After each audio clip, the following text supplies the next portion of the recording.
আমার হুসাইন শহীদ হয়ে গেছে কারবালার ময়দানে, আমি যাইতেছি। আমার হুসাইন ডাক দিছে নানাজি কইয়া, আমি রওজায় থাকতে পারি নাই রে, আমি হুসাইনের দেখার জন্য নবীজি রওজা থেকে উঠা গেছি। আলেমরা সর।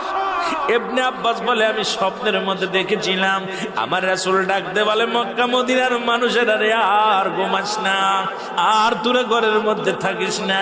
আমি নবী রওজায় ঘুমাইতে পারি নাই, কান্না সহ্য করতে পারি নাই। ওদিন আমিও ফাতেমার নদীও না আমি সহ্য করতে পারি। আমার হুসাইন যখন ডাক দিয়েছিল না নাজি ইয়া মুহাম্মাদ